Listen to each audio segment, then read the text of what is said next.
Opportunité jumɛn kɛra sababu ye k'i lancé sur le plan international? O ye n ka premier long métrage de ye a filimu tɔgɔ ye Les héritiers de la colline. N ko bɛ fɛ ka filimu dɔ kɛ système éducatif kan Mali la AEM kan ale ni ekɔlidenw ka condition de vie kan. 2013 u ye appel à résidence de culture dɔ lancé qui devait se passer au Maroc, Safi. Ne ko ye projet sɛbɛn de faction fictionnelle. Donc n y'a transformé k'a kɛ documentaire ye. N postulera au appel là. J'ai été retenu en tant que un Malien fila de retenura. Donc an taara Safi an ye résidence kɛ Safi ye. Donc Safi fana o ye mɔgɔ dama ni retenu ne ko b'olu cɛla. Donc an taara Saint-Louis Sénégal. Donc rencontre dɔ kun bɛ yen u kun b'a fɔ min ma Think Pitch. I bɛ taa i b'i ka projet fɔ chaîne de téléw ɲɛna, bailleur de fonds ɲɛna minnu bɛ cinéma financer, ale ni producteur international ɲɛna minnu bɛ se ka coproduction kɛ n'i ye pour que i ka film ka se ka fanga sɔrɔ. Donc o de la ne ye n ka projet pitché ye ale ni ja minnu kun bɛ n bolo n y'o dɔɔni dɔɔni yira. Donc productrice dɔ kun bɛ yen ne ka film idée jara ye kosɛbɛ. Donc o de la an sera ka coproduction sɔrɔ an y'a daminɛ ka wari ɲini an ye OIF sɔrɔ ka TVRN sɔrɔ ka CNC ni fɛnw sɔrɔ an sɔrɔla ka film laban film banna film y'a daminɛ ka sanga ta. Et c'était mon premier long métrage. N balila ka ye a sélectionnera en compétition officielle FESPACO la. O san ne ka film dɔrɔn de kun taara Mali représenter documentaire la. Film y'a daminɛ ka diɲɛ 12 yaala n y'a daminɛ ka prix ni fɛnw sɔrɔ. N ko ja nin fɛn nin ka di koyi. I ye prix joli sɔrɔ à peu près avec ce film? Franchement, j'ai plus en tête. N ye n ka prix compteli dabila franchement. Tu vois, mais je pense que y a fɛn caman bɛ minnu bɛ se ka sɔrɔ internet là. Mais ouais, peut-être plus d'une dizaine. Ouais. An ka bi invité tɔgɔ Ousmane Samassekou. Ousmane ye cinéaste malien ye mun lakodɔnnen don kosɛbɛ a ka filmu ni documentaire sababu la. Malien fɔlɔ don mun donna Académie des Awards jury la. Ousmane ye jɔnjɔn caman sɔrɔ a ka baara kɔnɔ minnu kɛra sababu ye ka wele bila a ma cinéma bɔlaw ka festival caman na diɲɛ ɲɛfɛ. Associé don DS Production na wa entreprise wɛrɛw b'a bolo. A ka filmu mun ye caman fara a ka sanga ni a ka trophées kan o ye Le Dernier Refuge de ye mun bɔra 2021. Film in bɛ jeunes ka histoire narrer mun ye tile 2 kɛ Gao Maison des Migrants kɔnɔ. Ousmane ye producteur ye, réalisateur do, scénariste et surtout entrepreneur. Alors ne ka abonné o an ka jɛ ka Ousmane ka parcours retracé ɲɔgɔn fɛ afin de découvrir son cheminement vers le succès. Ousmane, bonsoir. Bonsoir Tal. Kan jumɛn b'i da? Bon, kan foyi tɛ an b'aw kɛrɛfɛ. Ko bɛ ka ɲi. Ko ka fisa dɔɔni. Alhamdulillah. I bɛ se ka dɔɔni fɔ n ɲɛna i ka carrière daminɛw han? Ne ka carrière daminɛ ni n ko ma kuma fɔ a bɛ kɛ yɛlɛko dɔɔni ye parce que ne tile kelen ne ma bila n kunna ko n bɛna artistiya domaine kanu k'a kɛ n ka baara ye. C'est vrai que k'an to école la surtout lycée slam ko ka di n ye ale ni poème n ko bɛ sɛbɛnni kɛ mais olu bɛɛ kun ye tulonkɛ fɛnw ye quoi. Vu que musique matière kun bɛ lycée la donc o kun ye tulonkɛ fɛnw ye mais n selen université la n ko kana ka taa économie de la mais k'an to économie san 2 la n terikɛ dɔ kun bɛ ale ni den dɔ kun bɛ bɔ ɲɔgɔn fɛ o dennin kun bɛ INA de la donc don dɔ la a ko ne ma ko ne k'a ɲa ma ne ka taa ale bila INA na. A y'a sɔrɔ hali ne t'a dɔn INA ye fɛn min yɛrɛ ye donc ne taara bila INA na. Donc o sugu de la n bɔra kalama k'a fɔ ja Mali yɛrɛ la école dɔ bɛ yen min dédiélen don art ma. Donc n donna INA kɔnɔ fɛn fɛn kun bɛ ka kɛ INA kɔnɔ a diyara n ye quoi. N ɲɛ b'a la mɔgɔw bɛ animation na, mɔgɔw bɛ peinture la, mɔgɔw bɛ théâtre bɔ la, mɔgɔw bɛ musique la. Donc n ye tile bɛɛ ban yen o dugusajɛ n tilala ka segin ka taa. Je me suis dit non, n ko non ni fɛn nin yɛrɛ de ka di ne ye. N ko ne bɛ fɛ ka nin yɛrɛ de kalan kɛ ka nin kanu kɛ mais comme niveau déjà degi kun bɛ n na n ko ye degi 2 la u ko n ma ko non ko INA ye DEF niveau de ye que c'est après le DEF que mais que école dɔ dayɛlɛlen don o ye kura ye sisan min tɔgɔ ye conservatoire ko yen ko niveau bac fana bɛ se ka taa yen hali n'i ma école d'art kɛ en fait. Donc il y a un ancien conservatoire quand et puis il y a au moins 2 mois de formation que il y a un concours que et bizarrement il y a un concours que nous donne un concours là en étant premier en fait parmi des gens même munu ikuye ina école que olu fana a ɲɔgɔn sɔrɔ yen. Donc du coup ça m'a motivé, je me suis dit ah ça veut dire peut-être que dɔnniya artistique dɔnni dɔ bɛ na fana mais c'est ka min exprimer. Mais au wagati la mun est motivé ka don a domaine kɔnɔna na parce que j'imagine que diya ɲɛ in dɔrɔn kun tɛ o. Fɛn min ye motivé premièrement diya ɲɛ b'a la parce que ni fɛn fɛn kanu b'i la o bɛ se ka motivation o bɛ se ka kɛ motivation ba ye mais déjà sɛbɛnni ka di ne ye sɛbɛnni ka di n ye wa livre kalan ka di ne ye. Ne selen ina na ne ye dɔw rencontré minnu kun bɛ ka pièce de théâtre développer ka kuma et puis u kun bɛ ka auteur dɔ ka texte kalan min ye Jibril Diop Mambeti a texte diyara ne ye trop donc je me suis dit ngo non ngo il faut que ne fana ka kɛ i n'a fɔ ni cɛ ni ɲɔgɔn na. Donc kɔfɛ n bɔra a kalama ko Jibril Diop tɔgɔla yɛrɛ a tilala ka kɛ cinéma bɔla ye et puis c'est l'un des meilleurs de sa génération ale ni Sanben Ousmane olu bɛɛ ye cinéma farafin cinéma mɔgɔ fɔlɔw ye a bɛ fɔ minnu ma précurseur o kun kɛra a fɔlɔ ye. Filanan n ye solfège cours fana suit ça m'a beaucoup impressionné tu vois parce que fɔlɔ ne bɛ musique lamɛn n b'a lamɛn pour moi oui c'est vrai dɔw u bɛ wolo n'u ka dɔnniya ye talent b'u la u b'u ka dɔnkili da mais a ma jigin ne kunna tile kelen k'i bɛ t'i jɔ ka clé de sol kalan dɛ k'i jɔ dɛ ré sol la sol ré si do si sol la si sol tu vois ce genre de truc. Donc j'ai compris en fait que ça permet fana minnu bɛ dɔnkili da kɔnɔ u ka gamme dɔ faamu et ça m'a beaucoup en fait touché en termes d'émotion ne yɛrɛ intrinsèquement a kɛra n bolo émotion dɔ ye o y'a sɔrɔ n bɛ ka économie de kɛ F5 la donc n ye kalo 3 bɛɛ chômé n tɛ taa tuguni n bɛ taa INA dɔrɔn de la. K'a sɔrɔ i kun inscrilen tɛ foyi. n kun inscrilen tɛ foyi fo INA ne ni INA professeur bɛɛ y'a daminɛ ka ɲɔgɔn dɔn INA écoledenw bɛɛ kun bɛ jigi yɛrɛ ka ne to yen n kun b'u ka répétition suit j'apprenais avec eux parce que n kun bɛ fɛ ka conservatoire concours kɛ et puis fana a fɛn kun kanu bɛ n na donc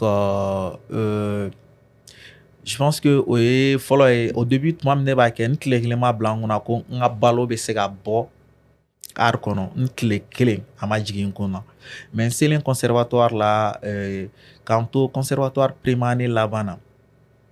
Et tonton Suleiman Cissé collectif dɔ bila en place a bɛ fɔ collectif min ma jeune talent de l'UCKO donc au collectif ne terimuso dɔ kun bɛ yen o ye comédienne ye o de ye ne wele don dɔ la k'a fɔ ko ko collectif dɔ bɛ ka sigi tan que est-ce que a ka di ne ye ne ka n'a lajɛ a bɛ cogo min donc ne nana comme de nature ne yɛrɛ ye mɔgɔ min ye n walawalalen don n bɛ don mɔgɔw la et puis j'ai pas peur d'exprimer mes idées. Et pendant les réunions, décisions minnu kan ka ta et tout ne ni minnu yɛrɛ kun bɛ expérience kun bɛ minnu na ka tɛmɛ an bɛɛ kan collectif kɔnɔna na ne n'olu donna ɲɔgɔn na kosɛbɛ et collectif kɔnɔ u kun kan ka organisation dɔ sigi vu que on était plus d'une quarantaine de jeunes mais il fallait un comité dɔ de kun kan ka sigi min bɛ tɔw guider ka tɔw gérer et au comité kun ye 5 personnes. Et ne kun b'o comité cɛ la, il y avait le président, il y avait un coordinateur général, il y avait etc. Donc ne kun b'o comité kɔnɔna na. Et collectif, ça m'a beaucoup aidé, ça m'a beaucoup passionné davantage parce que a ye ne permettait pour que n ka se ka cinéma jalon bɛɛ dɔn parce que cinéma c'est pas un corps de métier, c'est un ensemble de corps de métier en fait. Tu vas trouver que il y a le métier de chef opérateur, il y a le métier d'ingénieur son, le métier de metteur en scène, de scénariste, de réalisateur, de producteur. Et même quand tu prends la production seulement, il va sɔrɔ bolo dafara fitini caman b'a kɔnɔ min ye métier caman wɛrɛw ye producteur exécutif, assistant de production, directeur de production olu fɛn ninnu. Donc collectif kɔnɔ n sera ka n bolo maga a bɛɛ dɔɔni na kelen na parce que dans le collectif bɛɛ kun bɛ se ka fɛn bɛɛ kɛ Par jour on se ka court métrage woro fotan on n'avait pas de budget qu'il faut mais on ko passionné lendo on ko matériel be munu bolo ami baraka na ye machine be munu bolo ami font monter na donc c'est comme ça ni fin chama degi de la mise en scène à la réalisation montage caméra kaka ingénieur son et même administrativement ni fin chama dego là et collectif sababu ya de fana to ni nga associé follow don partenaire foro nene mi farala ɲɔgɔn kan ko an bɛ se ka baara kɛ ɲɔgɔn fɛ donc collectif de nana n'o sababuya ye donc n y'o to baara kɔnɔ de n ko c'est vrai ne tilala conservatoire la n ye san 5 kɛ conservatoire la mais j'avais l'impression que fɛn dɔ bɛ n jɛ hali sisan cinéma kɔnɔ donc o de la n décidera ka taa n former kɔ kan donc o de la n ye formation de réalisation ka formation de production kɛ ale ni ka master class ni atelier baden kɛ diɲɛ fan tan ni fila fɛ ka dɔ fara n ka dɔnniya kan pour que n ka kɛ cinéma bɔla dafalen ye ni n ko a dafalen ye min bɛ dɔn au moins cinéma corps de métier bɛɛ la dɔɔni voilà donc n ka fɛngɛ o de ye donc voilà j'ai un master 2 en production réalisation aussi un master 2 au conservatoire en mise en scène, art dramaturgique. Et j'ai aussi une maîtrise en économie de gestion à la FSEC. Et là, je suis sur mon projet de thèse. Livre jumɛn ou bien film jumɛn est inspiré le plus i ka carrière kɔnɔna na? C'est une belle question. Madame nani livre et follow me lawan film. Moi, j'aime beaucoup les livres de Amadou Ampateba, de Petit Bojel et Kata Wangrin. Tu vois, j'aime aussi les livres de l'écrivaine sénégalaise Mariamba, surtout Une si longue lettre, que j'aime beaucoup. Un classique. Exactement. Et récemment, il y a un écrivain que j'aime beaucoup, qui est un jeune, qui est Mohamed Mboursar. Donc, ces livres, pour moi, reflètent réellement ma dynamique aussi artistique parce qu'il écrit de façon très imagée. Nibara livre quand tu as l'impression d'être vraiment dans du visuel. Et moi, dans mon écriture aussi, ça y ressort beaucoup. Et j'aime aussi ces livres. Donc, pour citer ces quelques écrivains comme ça, maintenant, en parlant de cinéma, la personne qui m'a plus impacté dès Ngako Damnena, ça c'est Djibril Diop Mambéty. Pour moi, c'est l'un des meilleurs artistes de sa génération, même d'aujourd'hui, tu vois. En parlant de La Petite Vendeuse de Soleil, qui est un film incroyable en termes artistiques, de narration, de création sonore et de tout. Après aussi, il y a Tukibuki, qui est un film, oh là là, en termes de métaphores, d'allégories, en fait, qui te fait réfléchir tellement que tu as envie de le regarder 10 fois pour comprendre certaines scènes. Et c'est quelque chose qui m'inspire beaucoup dans mes recherches aussi créatives et tout ça. Et au-delà de ça, il y a aussi Inarritu. Bon, on va essayer de quitter un peu l'Afrique pour aller aux États-Unis. Alejandro Inarritu, qui a fait The Revenant, qui a fait Babel, qui a fait 21 grammes, qui pour moi, c'est vraiment quelqu'un qui inspire parce que il fait des histoires décousues. Il amène une certaine émotion intrinsèque dans ses films que j'aime beaucoup. Et après, il y a la nouvelle génération africaine aussi que j'aime beaucoup, tel que Alain Gomis, je trouve aussi qu'il est dans un univers un peu féerique et que j'aime et que j'exploite également dans mes films bien avant que je vois ces films, et je trouve que ça rentre un peu dans une dynamique créatrice que j'aime beaucoup. Après, oui, je pense qu'il y a des films aussi plutôt simples que j'aime beaucoup, de réalisateurs de chez nous qui font pas mal de choses, qui nous régalent. Et voilà, je pense qu'on peut s'inspirer de tout. Moi, ma vision en fait de l'art, de la création, tout peut nous inspirer en fait. du petit gobelet en fait à la tasse de thé, au livre que j'ai en face de moi, tu vois, à la personne que je vais rencontrer en sortant. Tout peut être une forme de muse en fait pour nous. I bɛ se k'a fɔ n ɲɛna i ka entrée kɔnɔna na i ye gɛlɛyaba minnu sɔrɔ à tes tout débuts. À mes tout débuts, il y a Gelea Bamou Soro, je pense que c'est d'abord le fait de faire un choix et de me dire que c'est ça que je veux faire comme métier en fait. Au tout début, quand j'étais un peu dans une vague où on est plusieurs jeunes, on était passionnés, on faisait ça pour du plaisir, on s'en foutait d'avoir de l'argent dedans. Tu vois, et il fut un moment où je devais décider si réellement c'est de ça que je vais vivre. C'est ça que j'ai envie de faire, en fait. Parce que moi, aujourd'hui, je suis économiste de formation, mais j'ai jamais sorti mon diplôme des placards. À la limite, ça existe que sur mon CV, en fait. Tu vois? Et quand je faisais l'économie, je me disais, oui, après, je vais faire banque. Après, oui, soit je vais faire comme on appelle, je vais être expert comptable, ce genre de trucs, tu vois. Je vais évoluer dans un domaine plus monétaire, financier, économique. Mais voilà, j'ai changé les caps. Donc, ça a été un premier choix difficile. Ça a été un premier choix difficile pour moi.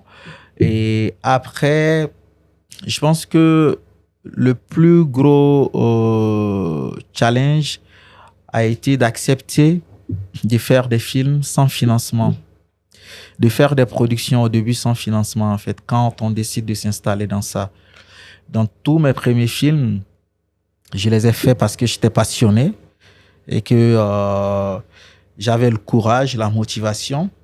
Donc, même quand j'avais pas de matériel, je contactais des gens qui avaient, je négociais, je rassemblais des potes techniquement et tout ça. Et c'est comme ça que j'ai fait tous mes premiers films jusqu'à faire mes preuves, jusqu'à ce qu'il y ait des fonds, commence à me faire des fonds de financement de cinéma, commence à me faire confiance et à accepter mes écritures et à m'accompagner en termes de développement d'écriture et en termes de production et de post-production. Ouais. Donc au début, c'était surtout des projets sur fonds propres. Sur fonds propres, sur matos emprunté, et sur beaucoup de négociations et pour que les gens puissent te concéder leur matériel de tournage. Surtout à l'époque, c'était pas donné à tout le monde d'avoir accès. C'est pas tout le monde qui avait une caméra comme aujourd'hui, tu vois. Et c'était pas évident. C'était pas évident. Ouais. Et mais ça bon, ça ne t'a pas découragé? Ça m'a pas découragé parce que pour moi, c'était pas le plus difficile en fait. C'était pas le plus difficile en sorte que je voulais en fait faire mes preuves. Et je me disais en fait que il fallait ça en fait pour entrer dans un monde professionnel. Il fallait ça aussi pour montrer aux yeux des bailleurs, de ceux qui soutiennent le cinéma, qui financent des productions, que voilà ce que tu es capable de faire en fait. Parce que pour que quelqu'un t'aide, il faut que la personne voie déjà quel est déjà ton talent intrinsèque. Qu'est-ce que tu vaux en tant qu'artiste, cinéaste. Et ça, il faut faire des œuvres. Il y a d'autres qui vont échouer, d'autres vont marcher. Et c'est comme ça qu'on apprend aussi au fur et à mesure. Opportunité du Kera Sababu qui est lancée sur le plan international. Opportunité mi Kera Sababu ou un premier long métrage de un tournage d'année 2012 à film Les héritiers de la colline. Nous avons fait un film et système éducatif quand mal là et IM quand à l'école donc conditions de vie quand Koulou s'en fait. Et Adam Nengu fait la fiction de Kenya, c'est vrai qu'avant j'étais allé un peu plus loin. Mais qu'en fait, j'ai été pris dans l'engouement en fait de documenter quelque chose de réel. Parce que nous sommes un ennemi conservatoire à l'époque, pendant la crise, aller bal sorokato campus là. Donc affrontement qui era école Deoni et Douche. Donc malheureusement, aller couper sans fait là. Balle perdue à Soro, donc aller Faturo là. Donc à Fatouline qu'on fait, on fait une histoire racontée en fait, mais à travers l'AM. Donc c'est comme ça, il y a des AM ga élection filmée, caméra filmée. T'es une caméra ta me filmé Et j'avais beaucoup d'images. Et 2013, où il y a appel à résidence de culture dans lancé qui devait se passer au Maroc, Safi. Donc, on a sur comme des projets sévères de faction fictionnelle. Donc, on a transformé un documentaire et un postulera au appel là. J'ai été retenu en tant que Malien fleur retenu là. Donc, en tara Safi, en une résidence que Safi. Donc, Safi fana, oui, mako damani retenu. Nous kubolu chela. Donc, en tara Saint-Louis, Sénégal. Donc, rencontre de Koubé, Kouba Fomi Tank Pitch. Ibita Ibiga projet fort. Chaîne de télé, on y en a. Bailleur de fonds, on y en a. Mounoube cinéma financé. Alors, un producteur international, on y en a. Mounoube sega coproduction qui nié pour qu'il y ait film sega et fangasro. Donc, au delà un projet pitché. Ale ni jamun ko be mbolo nyo don yira. Donc, productrice do ko be ne ka filmu ide jara e kosobe parce que ale yɛrɛ be yɔrɔ min France Paris ale be Montreuil communauté malienne baden be donc n ka histoire fɔ o y'a sɔrɔ a yɛrɛ be dɔɔni dɔn a ko la donc elle était intéressée donc o de la an sera ka coproduction sɔrɔ an y'a daminɛ ka wari ɲini an ye OIF sɔrɔ ka TVRN sɔrɔ ka CNC ni fɛnw sɔrɔ an sɔrɔla ka filmu laban filmu banna filmu a daminɛ ka sanga ta et c'était mon premier long métrage n balila ka ya sélectionné en compétition officielle FESPACO la o san ne ka filmu dɔrɔn de taara Mali représenté documentaire la filmu a daminɛ ka diɲɛ 12 yaala n y'a daminɛ ka prix ni fɛnw sɔrɔ n ko jani fɛn ka di koyi. Il est fini de le sauver à peu près avec ce film. Franchement, j'ai plus en tête. N'y a plus au compte d'abla. Franchement, tu vois. Mais je pense qu'il y a fait sur Internet là. Mais ouais, peut-être plus d'une dizaine. Ouais. Et il t'a fallu à peu près combien de temps pour qu'il y ait un projet Flanambla sur place? Parallèlement à ces films, parce que nous, au film Folon, long métrage, nous avons baradam 2012, mais nous avons fait 2015. Parce qu'il y a une résidence qui est 2013, qu'on fait une production là-bas, donc un filmage qui est 2014, qu'on fait un Tara France, Paris, une post-production qui est 2015, film au 2015. Mais parallèlement, on a un film qui est des courts-métrages, des films de commande, films. Donc, un film flana, nous avons akilina sur 2015-2016.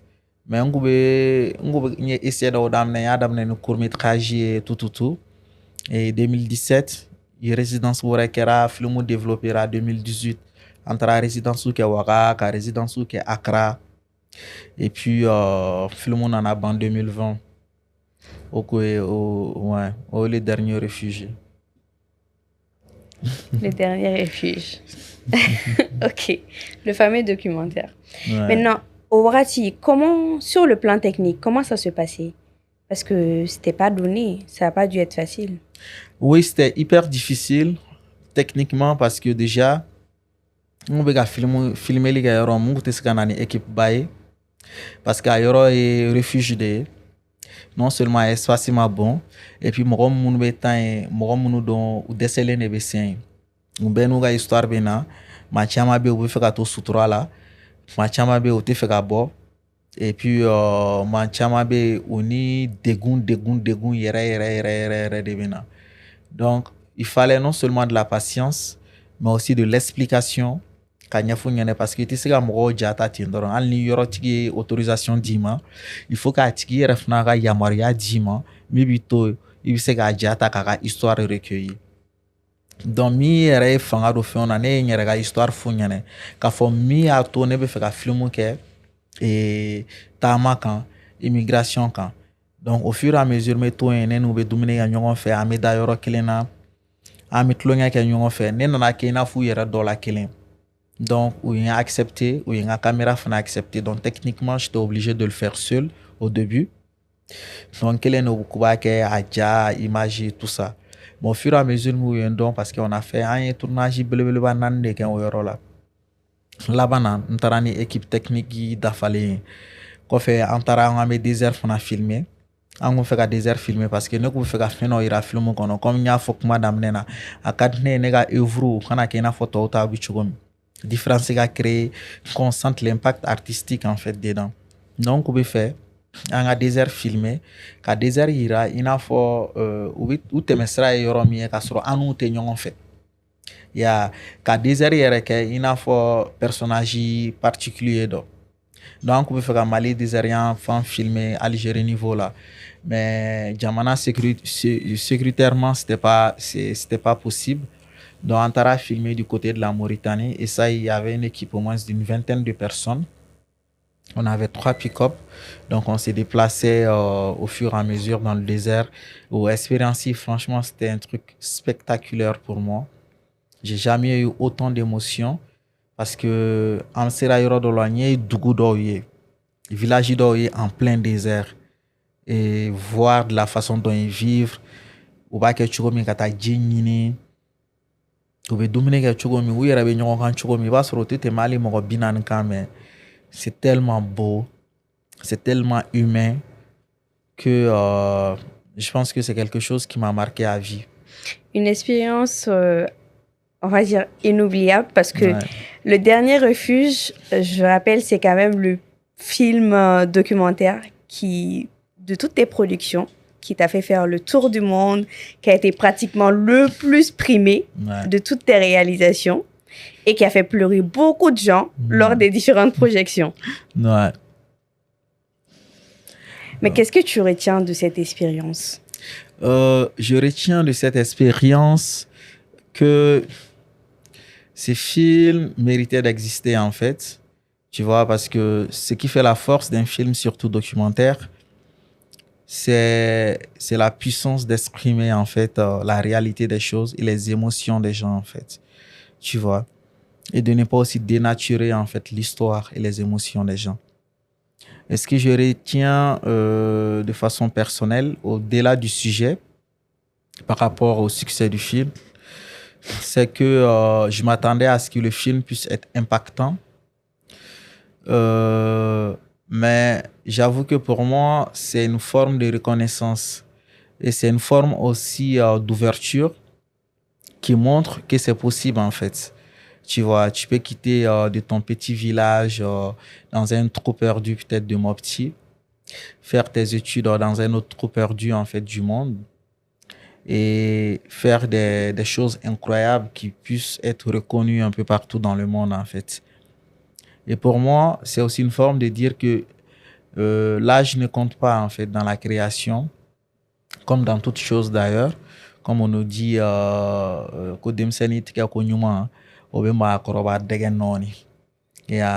donc l'âge ne compte pas beaucoup par rapport à la compétence et tout ça, et la créativité et le talent.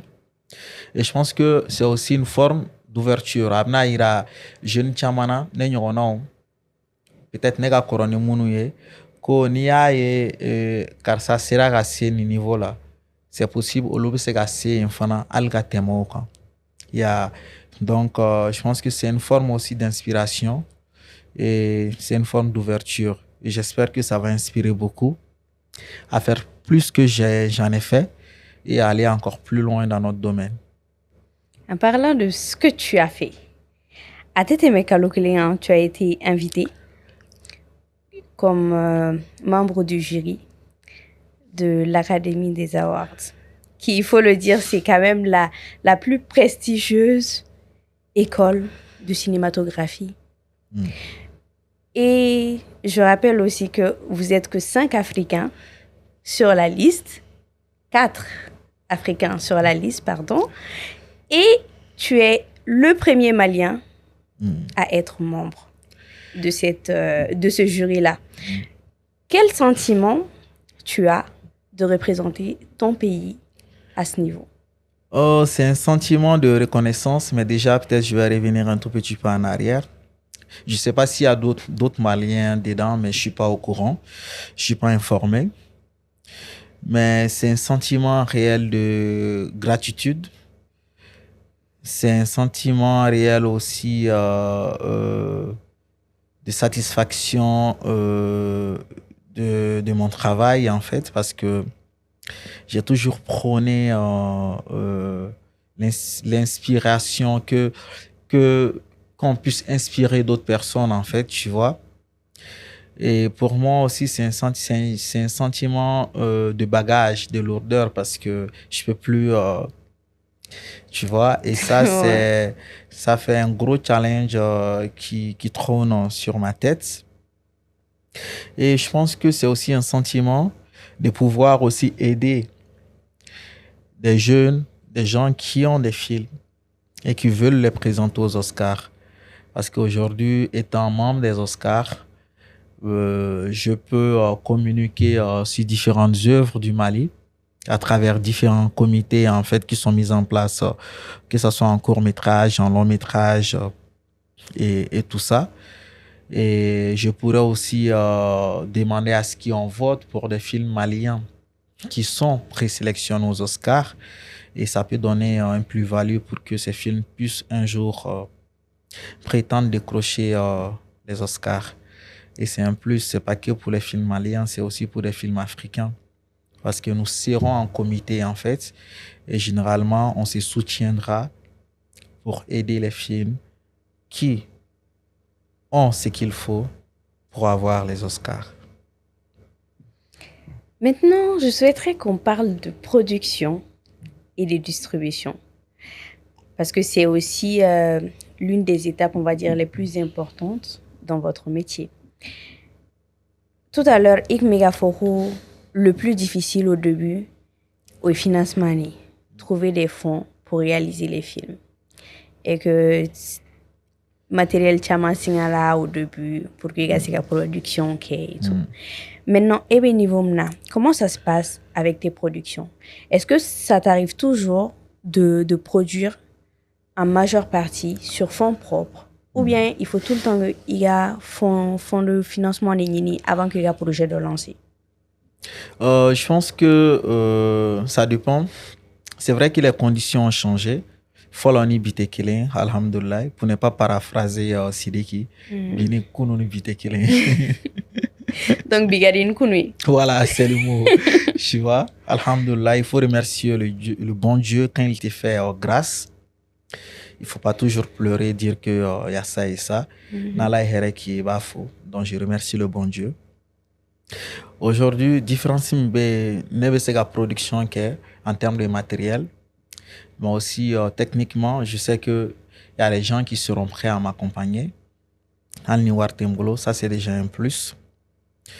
Secondo, nega filmu dlan abe dépend aspect chamana. Filmu do be yera bara histoire kadi, mais bara en termes de recherche de financement fanga tout la kata wari nyene.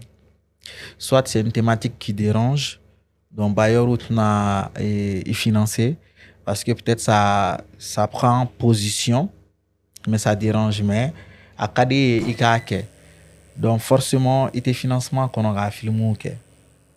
D'où le dernier film que j'ai fait d'ailleurs, qui s'appelle Wele, Appel de nuit, qui parle de façon métaphorique de la politique et de l'ingérence de certains pays dans les décisions politiques de nos nations africaines. Donc, c'est forcément quand tu reçois la majorité des financements des films ailleurs, c'est clair qu'il y a certains fonds à qui ça pourrait déranger en fait de parler de cette thématique en fait.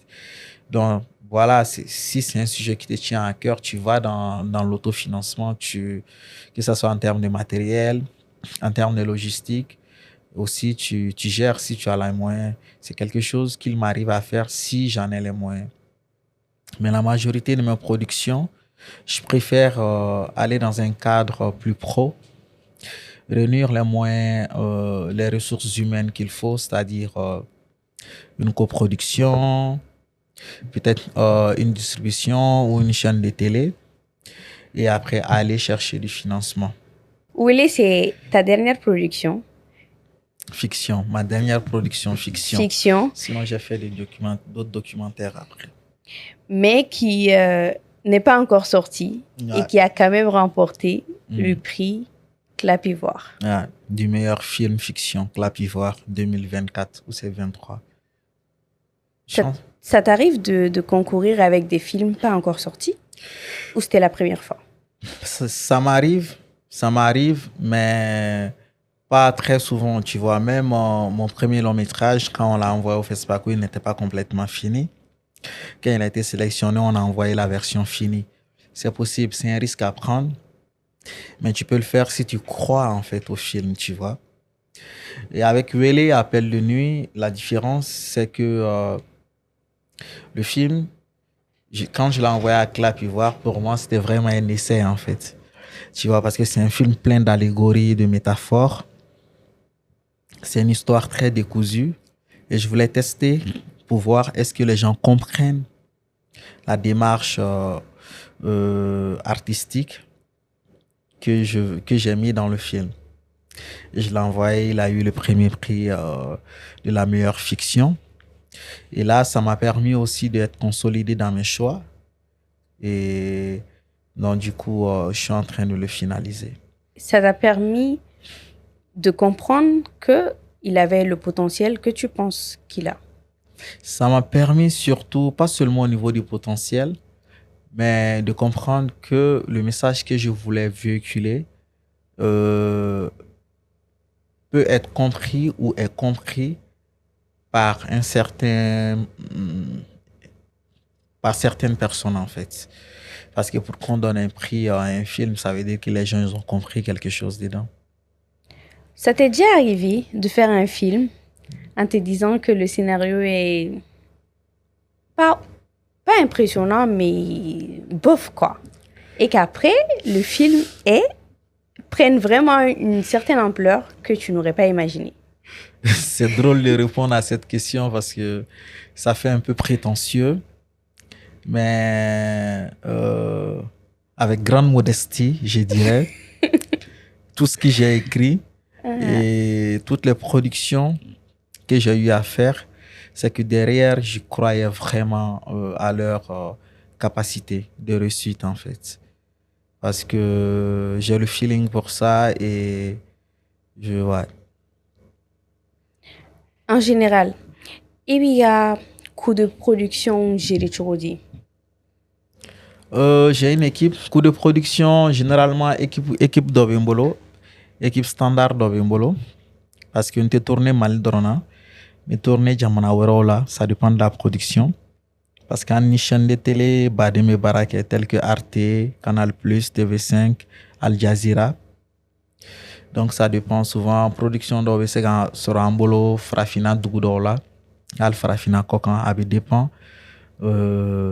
À projet là, à la thématique là. Non, en fonction, production ben a budget donc. Il va sur production no be ama budget ka chia. Production no be aka ama budget ka dogo. Donc en fonction du budget, on m'a adapté. Heureusement, la formation principale est production de. Nous era des calanques. Donc en fonction de budget coût, mes équipes bonien ou bien ma droya au fonctionne. Toujours en fonction du budget? Exactement, parce que ni war breti bolo ite sega jama bala bara. Ni war chama bi bolo fna bi sega ma chama la bara. Yeah. Donc c'est Mais ni war chama ti bolo. Et que la production par exemple demande un certain nombre de moyens techniques que tu as et de moyens, on va dire, personnels en ce qui concerne les ressources humaines aussi. Comment tu gères? Je pense que ce qui m'inconforte le plus souvent, je déteste en fait faire travailler les gens sans leur payer. Parce qu'ils n'ont rien demandé. Ma foi, peut-être par respect pour toi, ils vont accepter de faire le boulot sans être payés ou bien sans être payés comme il faut. Donc, c'est à toi, en tant qu'initiateur, en tant que chef de projet, de chercher les moyens qu'il faut pour faire le projet. Donc, plus tu n'as pas assez de moyens, il y a une équipe réduite qui a bien, pour que le gars d'osser en fait. On est la conception de. Mais à chaque fois, il y a des gens ay ngema de e war brete molo de e ni de be mesega ni de me fangan de kere anga bara kere, ça sert à rien, c'est même pas professionnel. Soit t'as pas ce qu'il faut pour faire la production, Soit tu réduis l'équipe et tu les expliques, voilà, il y a ça et ça et ça et ça. Ils vont conformer en fait, selon le budget en fait. Il y a des productions souvent qui ne sont pas nécessairement à faire si tu n'as pas de budget. Parce que derrière, il n'y a pas réellement une chronologie des médias ici qui permettent non seulement de distribuer, diffuser nos films. Salle de cinéma qui est bon. Il y a un million de films, on a fait 1 million de salles de cinéma qui est non. Les sponsors, c'est juste des sponsors figuratifs en fait. Les projections sont organisées? Ça ne marche pas le plus souvent. Mounou Ereta marché là, tu vas trouver que c'est 2 projections. Ça, c'est les films qui ont cartonné. Là, sur à partir de 2 projections, le public n'est plus là. Et dans les régions, on n'a pas de salles conformes. Et les régions, les gens ne sont pas prêts à payer plus de 1000 francs pour aller regarder un film. Et ceux qui y vont ne sont même pas beaucoup, tu vois. Imagine que tu mets 10 millions dans un film. Tu fais une première projection au Babemba, 700 places. Disons même que ça fait quoi? Tu fais l'entrée 3000 fois 700, ça te fait 700 places. Je pense que ça fait 2 100 000. 2 projections, ça te fait 4 200 000. Si je me suis trompé dans le calcul, ne m'en voulez pas. Je l'ai fait. Oui. Tu vois? Donc, ça fait que tu mets 10 millions dans un film, tu fais 2 projections, tu te retrouves avec 5 millions. Et ce qui est bien, c'est que d'autres arrivent à faire avec leurs contacts, parce que aussi c'est une question de contact de réseau. C'est qu'ils ont des sponsors, ils ont des partenaires, ils font des placements de produits. Surtout dans les films commerciaux, tu vois, tu peux faire passer la marque d'une boisson, la marque d'un vêtement, la marque d'un parfum, etc. Tu vois, tu fais la pub, la com pour cette personne et en retour, attirer Dondima. Ça te permet de gérer certaines charges.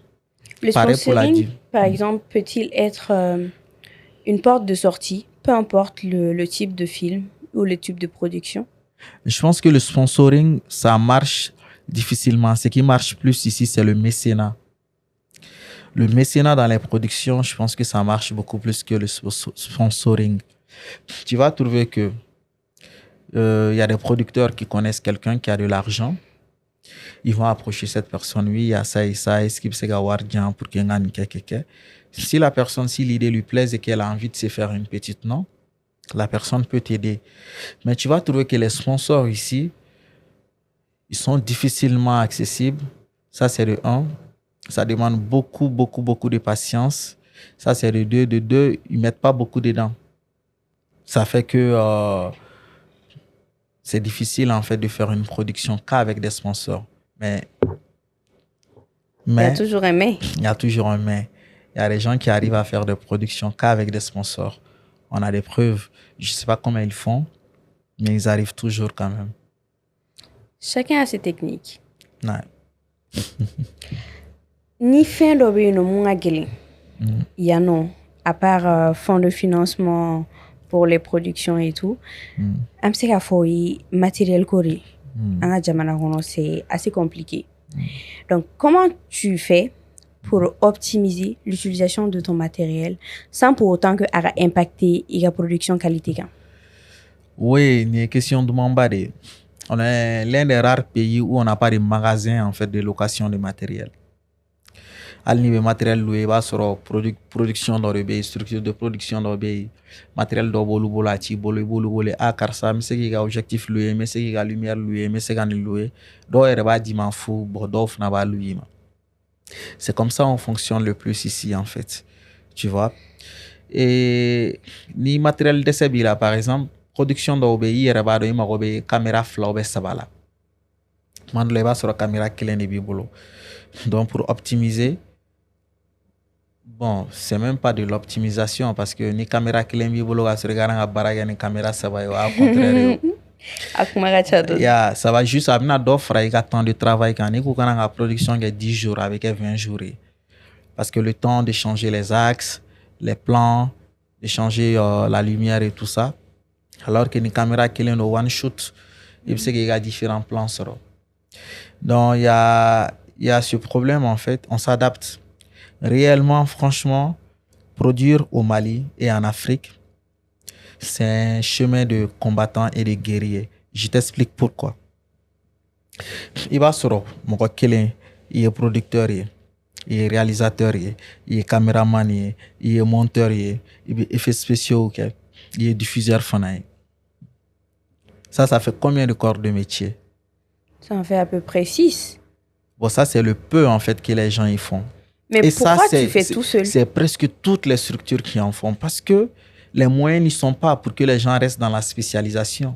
Ne y'i jɔ k'e b'i ta kɛ caméra filmer dɔrɔn ye, i bɛ balo cogo di? S'il n'y a pas de tournage. Il faut que tu trouves un autre moyen. Voilà, n'i ta kɛ k'i bɛ kɛ i ye monteur dɔrɔn ye, ni montage tɛ yen, on sait que c'est rare parce que on n'a pas assez de production qui permettent à ce qu'il y a baara se ka kɛ tuma bɛɛ. Donc le fait de diversifier, ça te permet de vivre au jour. Ni marché mi baby token, ni marché mi baby token. Le fait aussi de diversifier, ça te permet à ce qu'il les petits gombo, yaniga maoro ta kolu sarakolu keke et que les messieurs beke, ça te fait une bonne entrée en fait. Et la film en général, un documentaire, comment tu t'arranges pour qu'il monétiser dans un marché pratiquement inexistant? C'est vraiment le mot en fait. Le marché n'existe pas en fait ici. Moi par exemple, nega film on clanche ou les gens modèle le ORTM na oba chaîne locale doka. Même pas le dernier refuge? Même pas le dernier refuge. Il y a aucune chaîne du Mali qui l'a diffusé. Mais c'est un film qui a fait le tour du monde. J'ai vu ça. Tu vois. Donc c'est pour dire que il y a quasiment pas de moyens qui a film rentabilisé. Hein. Au cinéma, quand on a fait l'avant-première, c'était gratuit. Oui. À la limite, on a fait une com pour que les gens viennent regarder. Une grosse com, tu vois, pour que la salle puisse être pleine. Tu vas trouver les films ici qui ont une entrée payante. C'est des films commerciaux, ça c'est de 1. C'est des films qui ont une politique où peut-être ils vont mettre quelques personnes de connues dedans. Tu vois, qui ont déjà leur public, en fait, leur fan base, qui viendront regarder que le film soit bon ou pas, et qui seront capables de payer peut-être un 3000. Où tu vas trouver les rares films qui sortent du lot, qui arrivent à faire entrée pleine une fois et 2 fois, et basta. Donc, en termes de rentabilité financière de nos œuvres, il n'y a quasiment pas, en fait, de système mis en place pour ça. Mais comment tu fais alors pour rentabiliser? Comment je fais pour rentabiliser? Déjà, en termes de financement, j'essaye d'avoir le financement qu'il faut, qui me permet déjà de me payer en termes de salaire, mais aussi la diffusion des films dans les festivals. Les festivals, ils payent les droits de diffusion. Tu vas trouver que les festivals, ils peuvent payer entre 100, 300 jusqu'à 400 euros. Et aussi mes déplacements. Quand je suis invité par exemple dans un festival, tu peux me payer des per diem. Ça peut aller de 400 jusqu'à 1000 euros ou plus. Ça peut dépendre. Comme je peux aller aussi gratuitement. Après, derrière, il y a des prix. Donc, tu peux avoir des prix jusqu'à 15 000 euros ou plus. Au moins. Tu vois? Il y a ça. Et derrière, il y a la distribution du film. Tu vois, par exemple, en Europe, si ton film il fait sortir en salle, il sort dans à peu près 100, 200 salles. Même s'il y a 50 personnes par salle et que chacun paye au moins 20 euros, c'est quelque chose. Il y a la sortie en salle, tu vois, qui permet aussi à ce que le film truc. Et après, il y a aussi l'achat des chaînes de télé. Tu vois, les chaînes de télé peuvent venir sur ton film en production entre 100 et 200 000 euros. Ou soit tu peux l'acheter après, tu vois, entre 30, 60 000, 80 000 euros. Donc, ces canaux sont les principaux canaux qui, selon toi, sont les plus lucratifs? Pour un cinéaste malien et africain. Pour un cinéaste malien et africain, ouais. En général. Après, il y a les droits. Il y a les droits en tant qu'auteur, tu vois. Si tu es inscrit dans une association de droits d'auteur, tu bénéficies en fait de tes droits. Mais est-ce que les droits rapportent beaucoup? Ça dépend de là où ça dépend. Par exemple, moi, je suis inscrit à la SCAM, tu vois, c'est le droit français.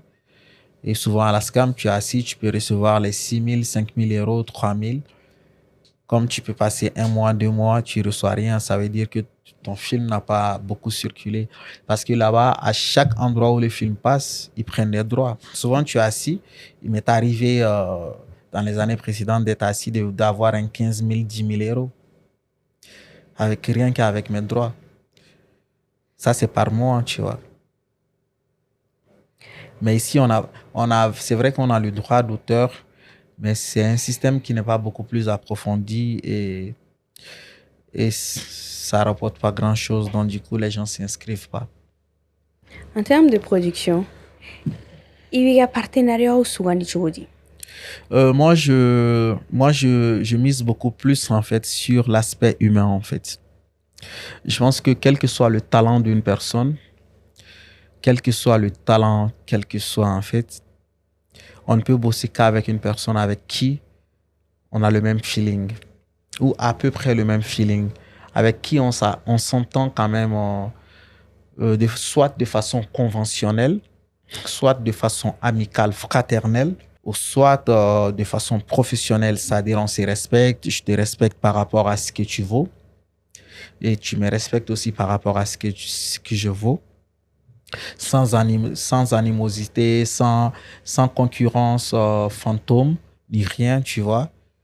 Et je pense que ça fait que on a une forme de open mind et qui fait que tu as plus cette facilité de mieux faire, en fait, d'exprimer ce que tu veux. Il y a d'autres critères? Que de bosser. Oui, il y a aussi la compétence. Qu'est-ce que la personne t'apporte en plus-value? Après, ça, c'est plus sur le plan technique, c'est-à-dire plateau, tu vois, de tournage. Mais après, si on prend sur le plan partenariat extérieur également, il y a plus est-ce que cette personne ne va pas s'accaparer, en fait, de ta démarche intrinsèque? Parce que ce qu'il faut aussi le souligner, c'est que quand tu es financé par l'extérieur, ils ont aussi leur point de vue, en fait, sur ce que tu veux montrer. Parce qu'il faut que aussi leur public comprenne ce que tu veux montrer. Tu vois, parce que eux, ils se concentrent sur leur public, toi, tu te concentres sur ton public. Bon, après, derrière, il y a une forme de concentration qui fait que vous voulez que tout public puisse comprendre l'œuvre.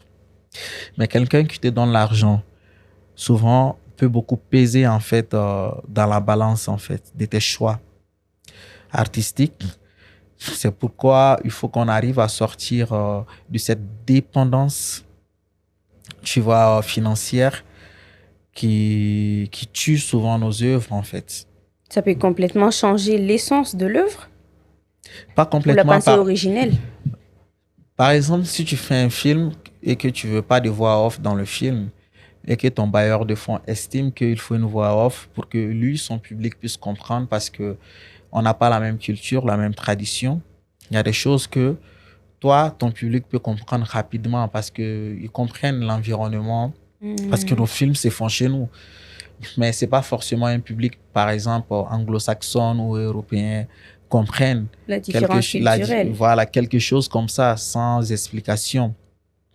Donc, ça peut amener plus une démarche qui pourrait jouer sur ton appréciation de la première démarche que tu as instituée dans ton film. Donc, c'est pourquoi, d'ailleurs, nous, on espère que nos pays pourront mettre en place ou alimenter les fonds qu'il faut pour qu'on sorte aussi de cette dépendance financière en termes de production. Parce que c'est vrai qu'on crie à l'indépendance par rapport à beaucoup de secteurs et tout ça, mais il y a beaucoup de secteurs aujourd'hui aussi qui sont dépendants de l'aide extérieure. Il faut créer les moyens pour qu'on puisse et voilà, faire les choses de nous-mêmes. On parle de production. C'est l'une de tes bases. C'est ce que tu as appris, c'est ce que tu sais faire. Et tu as aussi un studio de production. Comment tu fais pour gérer ton studio? Bon, un studio de production en Afrique, généralement, c'est un peu du pipeau, tu vois. Parce qu'un vrai studio de production, c'est un studio avec des fonds verts où tu peux tourner toute une production réellement dedans. Mais chez nous, quand on dit studio, c'est qu'on a un magasin, bon, un peu équipé, tu vois. À la limite, on peut faire des shootings dedans, tu vois. Donc, tu as un magasin. Ouais, façon de parler, tu vois. Ok. C'est... En Afrique, à part les pays développés tels que l'Afrique du Sud, le Nigeria, où ça vient un peu, mais c'est rare, surtout en Afrique De de l'Ouest. l'Ouest francophone, de voir des gens qui ont des vrais studios. Parce que les vrais studios, j'en ai vu. Quand tu vois des studios à Hollywood, c'est une ville, hein. C'est comme Badalabougou. Tu vois. Carrément. Donc nous, on a des magasins, quoi. Mais on appelle ça studio. À la limite, tu peux faire des shootings dedans, mais pas toute une production. Il y a des films qu'on voit, des films en hollywoodien. Tu as l'impression que ça a été fait en ville quelque part, mais tout est tourné à l'intérieur. Tout est tourné dans les studios. C'est ce qu'ils appellent du acting studio, tu vois, où tout se joue en fait dans un studio en fait. Parce qu'il y a du fond vert, ils mettent tous les effets dedans. Tu penses qu'ils sont sur la mer, alors que c'est un fond vert, il y a juste de l'eau. Tu vas penser qu'ils sont dans l'air. Tu vois, le studio permet de faire tout ce qu'ils veulent. Ils changent juste le décor. S'ils veulent mettre le décor d'une villa, ils changent juste les accessoires et trucs. On est dans une villa. Ils veulent faire le décor d'un hôpital. Ils font le décor aussi de l'hôpital, dans le studio, parce que l'espace, les équipements, la technicité permet de le faire. Nous, on n'est pas encore à ce stade. Donc, on a des magasins. Mais qu'est-ce qui nous empêche, qu'est-ce qui vous empêche en tant que producteur de faire ça? Est-ce que ça a un souci d'espace? Je sais que ça demande un coût aussi. Il doit y avoir un problème de coût, de financement. Mais est-ce que c'est aussi dû à un souci d'espace, même quand on a l'argent? Je pense que c'est les deux. Il y a le coût qui est là. C'est énorme, énorme, énormissime de faire un vrai studio, en fait, de production. Une estimation? Je sais pas, je me suis jamais posé la question là-dessus parce que je me dis, de toute façon, ça sert à rien. Pourquoi ça sert à rien? Parce que notre cinéma n'est pas encore prêt. Bon, je parle de nous, hein. Tu vois, au niveau ici, peut-être. Prêt, quand je dis prêt, on est beaucoup plus habitué à faire des films où on est, par exemple, si je dois faire un film avec le décor du marché de Badalabougou, c'est le marché de Badalabougou, quoi. J'ai même mon personnage là-bas, on fait le film. J'ai même mes acteurs là-bas. Il y a l'environnement qui le favorise. Donc, je ne vais pas aller investir des millions de francs CFA dans un décor pour changer tout, pour que ça soit le marché de Badalabougou. Ça va me coûter plus cher. Donc, le fait qu'on n'a pas assez de moyens, on préfère rester sur des décors naturels, en fait. Tu vois. Alors que là-bas, les décors naturels, souvent, peuvent coûter plus cher que les décors artificiels, en fait. Donc, il y a ça. Et puis, il y a la rentabilité derrière. Tu vas créer un grand studio à un coût fort. Tu vas faire un film qui va être projeté 2 fois seulement. Et tu vas même pas avoir 2% de ce que tu as mis dedans. Je pense que ça va venir. Sinon, en termes de technicité, en termes de compétences, je pense qu'on a des jeunes hyper talentueux, techniquement, qui peuvent faire beaucoup de choses avec les décors des studios. Que ce soit des fonds verts, des fonds bleus, ils peuvent s'amuser, quoi, en fait. On a des jeunes qui sont... La crème de la crème. Qui sont la crème de la crème, qui techniquement sont assis, en fait. Mais du coup, comment tu rentabilises ton studio, la création de ton studio, comment tu l'utilises? Je pense que le plus souvent, en fait, les studios, sauf si réellement toute ton activité se passe dans ton studio, c'est plus facultatif, en fait. Tu vois. Par exemple, moi, je suis pas trop fan des photos de mariage, mais après, tu peux stocker du matériel. Après, tu peux faire des shootings si tu veux. Après, tu peux faire des émissions. Tu vois, tu peux faire beaucoup de choses. Et moi, c'est des choses aussi à l'avenir que je vais faire, en fait. Je vais faire beaucoup de télé. Je pense j'ai envie de faire beaucoup de télé aussi. Ça va venir. Pour l'instant, j'essaie de me restructurer. Et oui, c'est toujours important d'avoir un studio parce que quand on parle de production déjà, à la base, même traditionnellement, c'est un studio. Tu vois, avant même que le cinéma, les trucs viennent, c'était un magasin dans une rue, et un studio, que ce soit mariage, photo, tu vois. Ouais. Et actuellement, tu as combien d'employés permanents qui travaillent avec toi? En parlant de permanence, bon, je dirais que 2 personnes que je paye directement en termes de production en ce moment, par mois. Mais après, j'évolue selon les marchés, en fait. Je connais des techniciens, je connais des logisticiens, je connais beaucoup de gens qui sont super bien doués selon le domaine. Et quand le marché est là, euh, voilà, ils vont là-dessus. Donc, Pourquoi je dis cela? C'est difficile, en fait, d'embaucher du personnel quand on n'est pas sûr, en fait, d'être toujours dans la chaîne de production. Tu vois, chez nous, il peut arriver que, par exemple, sur un projet, le projet peut durer 2, 3 mois, peut-être même 6 mois. Le financement est là. Quand c'est 6 mois, tu engages du personnel en fonction. Tu peux engager, si le projet le permet, une dizaine de personnes pour pouvoir faire le travail. Mais après le projet, c'est la permanence qui reste. Tu vois, ça peut être une directrice commerciale exécutive, ça peut être voilà, une secrétaire de direction, tu vois. Mais au moins, ce qui permet à ce que tu puisses démarcher les gens pour les marchés, tu puisses rester un peu informé sur certaines choses. mais comment tu évalues, pardon, les compétences des gens avec qui tu collabores? Moi, c'est vraiment l'aspect humain, premièrement. Toutes les personnes avec qui j'ai collaboré, et que j'aime beaucoup d'ailleurs, et qui restent des personnes formidables, qui, je me dis, si on avait par exemple un système qui permet à ce qu'on soit dans un marché continuel en termes de cinéma, parce que moi je fais beaucoup de cinéma, c'est vrai que je fais des films institutionnels et de commande. Et le cinéma, souvent une production, la préparation d'une production, c'est-à-dire en termes de recherche de financement, etc., peut te prendre 1 an à 2 ans, souvent plus. Moi, je pense que si on avait les moyens qu'il faut dans notre pays, en termes de distribution de nos films qui permettent à ce qu'on puisse être dans une chaîne de tournage continue, c'est des gens qui seront là permanemment, tu vois.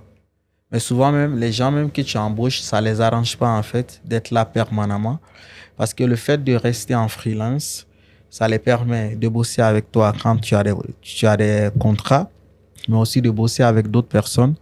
Donc ça permet à ce qu'ils puissent aussi vivre en fait de ce qu'ils font techniquement, surtout quand c'est des techniciens. Tu as été ingénieur de son, Ouais, monteur, ouais. et quoi d'autre? Beaucoup de choses. Scénariste, Scénariste, script, producteur, ouais, réalisateur. Ouais. réalisateur. J'ai touché un Tu peu as à tout. un peu touché à tout, on va dire. Mais est-ce que, même si la plupart, c'est des métiers qui sont assez liés, est-ce que ce n'est pas trop pour une seule personne? Je pense que c'est ce que je disais en fait, c'est les conditions du métier dans le pays où nous sommes qui nous poussent à toucher un peu à tout. C'est vrai, il y a d'autres, c'est la curiosité de pouvoir tout faire à la fois. Il y a d'autres qui ont des talents innés de pouvoir tout faire à la fois. Mais en termes de faisabilité sur le terrain de métier, moi, quand je commençais déjà, j'étais un peu, je dirais pas perturbé, ou bien j'étais un peu, comment dire, j'étais un peu partout à la fois. Je savais pas d'abord ce que je voulais en fait.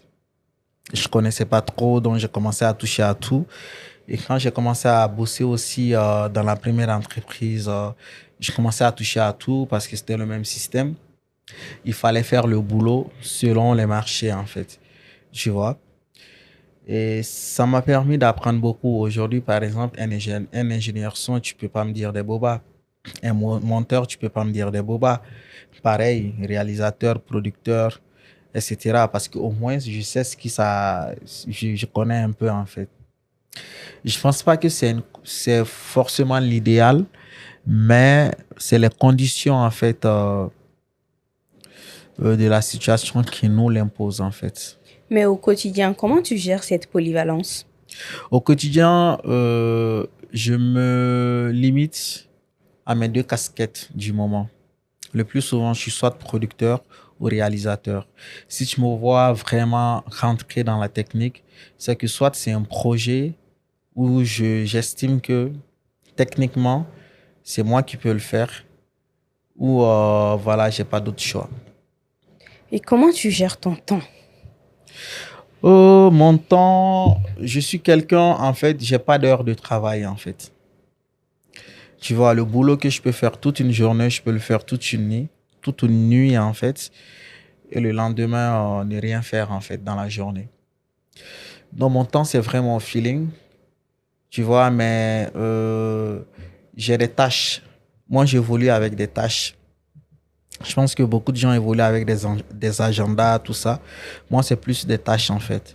J'ai différentes tâches que je mets. Je peux dire, bon, cette semaine, voici les tâches que je dois faire d'ici la fin de la semaine ou d'ici la fin du mois, voici les tâches que je dois faire. Et j'essaie de les finir avant ça. Donc, j'ai pas réellement d'heures de travail par rapport à ça. C'est vrai, après, il y a des heures de travail telles que des réunions, des trucs. Mais quand tu travailles aussi, c'est ce qui est intéressant quand tu travailles dans le privé. À part les productions qui exigent la journée. Mais après, tout ce qui est administratif, moi, je fais des tâches et puis je mets en place des tâches et puis j'essaie de les valider au fur et à mesure. Ni réalisation bêta kala jabi. Parce que mine de rien, il y en a beaucoup. Lequel, selon toi, t'a le plus marqué? Oh,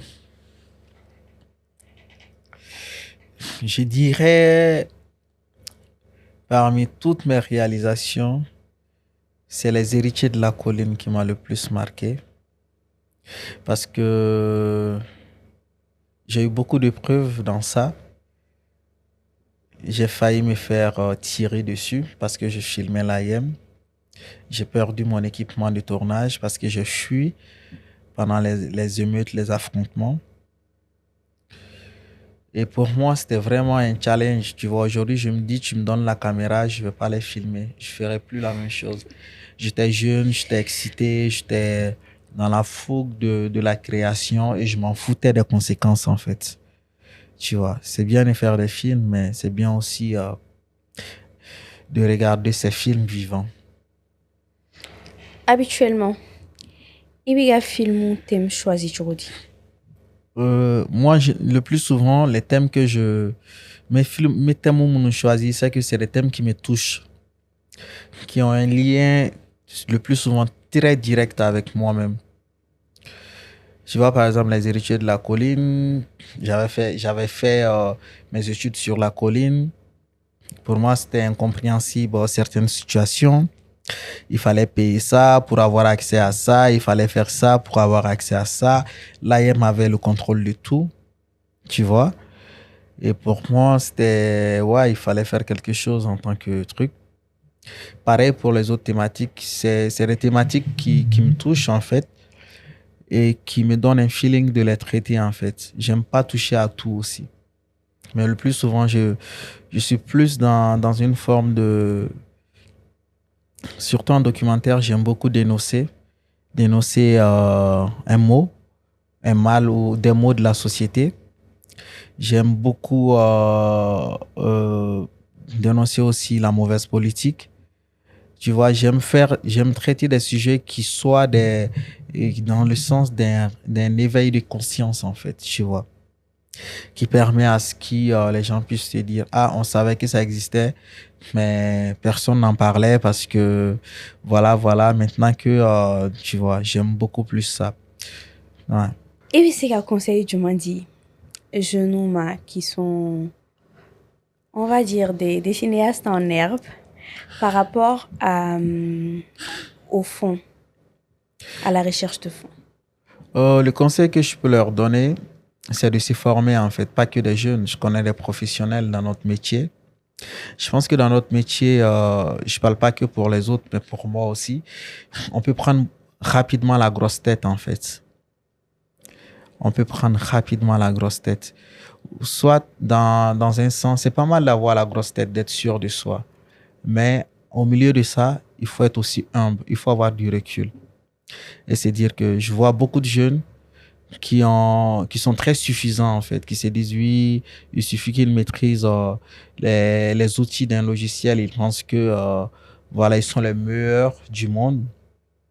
Alors qu'il y a des gens qui font des travaux, ils touchent même pas aujourd'hui au logiciel, mais ils font des choses 1000 fois que eux. Je pense qu'il faut toujours apprendre. Il faut toujours apprendre, il faut toujours continuer de se former. Il faut écouter, il faut accepter d'apprendre même aux côtés, c'est-à-dire des plus jeunes que vous. Moi, aujourd'hui, souvent, je suis avec des gens.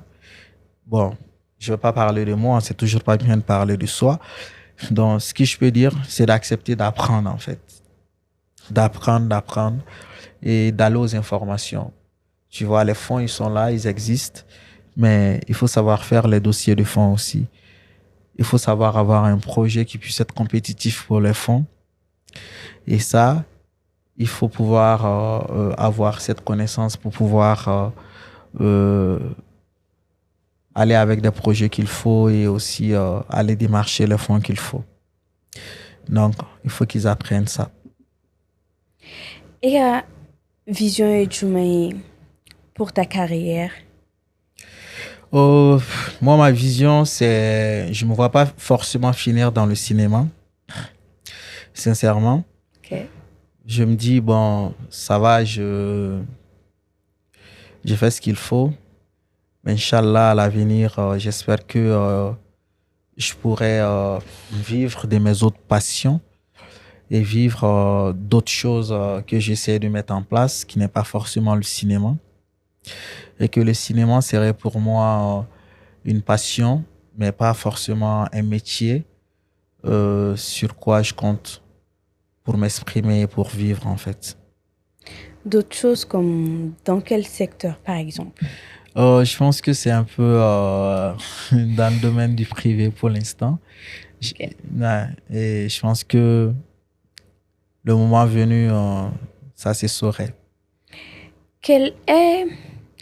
Qu'est-ce que tu espères ou tu souhaites pour l'industrie cinématographique malien et africain dans un proche avenir?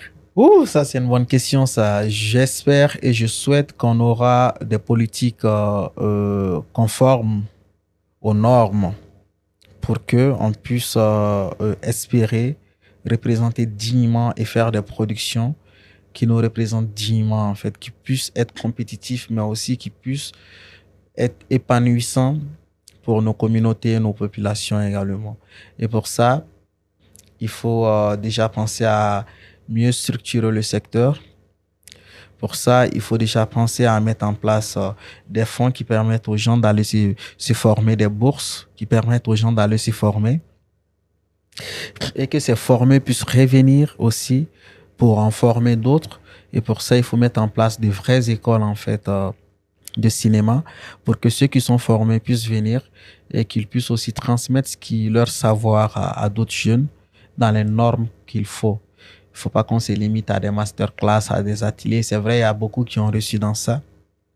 Mais mettons en place ne serait-ce qu'une seule bonne école de cinéma au Mali. Le conservatoire est là, mais c'est une école multimédia. C'est vrai qu'on apprend l'art, mais on n'apprend pas réellement ce qui c'est le cinéma. Parce que beaucoup d'entre nous qui sortent là-bas ne savent même pas l'histoire du cinéma. Ils ne savent pas c'est quoi le premier film, c'est quoi la première caméra, c'est quoi les... Tu vois, il y a beaucoup de choses. Parce que le cinéma, c'est pas la base, comme tu le dis. Voilà, exactement, tu vois. Et pour ceux qui ont eu la chance de faire des écoles de cinéma, ils savent qu'une école de cinéma est vraiment différente d'une école de multimédia. Parce que c'est autre chose, en fait. Et ceux qui ont décidé d'aller aussi se former à leurs frais, ils sont à féliciter. Parce que c'est pas donné à tout le monde. Ça demande beaucoup de courage, beaucoup de moyens et beaucoup de sacrifices, en fait. Tu l'as dit il y a quelques minutes, tu ne souhaites pas rester dans le monde du cinéma. En tout cas, tu ne souhaites pas vivre de ça continuellement. Du coup, quelle est ta vision par rapport à ton studio de production? Ma structure, ma vision, je sais pas, je pense que c'est quelque chose qui pourrait jamais sortir en moi, en fait, jusqu'à la fin de mes jours. Je pourrais jamais dire que j'arrêterai l'audiovisuel, le cinéma, tout ça, tu vois. Mais ce que je pourrais dire, c'est que j'espère que je pourrai transmettre le peu que je sais à d'autres personnes qui pourront demain diriger en fait cela à ma place. Tu vois, ce qui permettrait à ce que moi aussi je puisse vaguer à autre chose et que la transmission puisse continuer. Mettre en place une relève et que les moyens puissent être là pour que ça puisse se faire. On arrive à la fin de ce podcast. C'est un plaisir d'échanger avec toi. Et Plaisir du coup, partagé. avant de conclure, je vais te demander si tu as un dernier mot pour ceux qui nous écoutent. J'ai pas seulement un dernier mot, mais un gros mot avec plusieurs, plusieurs mots. Ça fait toi plaisir alors. Je dis, ce type d'initiative mérite d'exister en fait. Et voir des jeunes qui arrivent en fait à mettre en place des idées de ce genre est tellement encourageant que je ne peux que souhaiter que cela puisse être dupliqué et que leur communauté puisse être encore plus grande que ça et que les gens continuent en fait de participer à l'émission, de raconter en fait leur histoire, d'inspirer d'autres personnes parce que je pense que tout un chacun, quel qu'il soit, peut s'inspirer de quelque chose et de quelqu'un en fait. Et cette émission en est la preuve que la réussite est un chemin de combattant, est tout un parcours et chaque échelon peut être une inspiration et un exemple pour d'autres. Merci beaucoup, Ousmane. Je t'en prie, Tal, avec plaisir. Malien, malienne, c'est la fin de ce podcast. Mais exceptionnellement, il faut faire certaines choses. Donc, encore une fois, on vous dit merci. Ni émission et vidéo lama comme d'habitude, avec sur YouTube kan, alini Facebook kan, a podcast lama namba fumako audio, obe sur Apple Podcast, alini Spotify kan. Akana nina ka vidéo aimé, ka partager au limanoma, wala sa olu fene ka sigayi, au kambe dogo kumwere.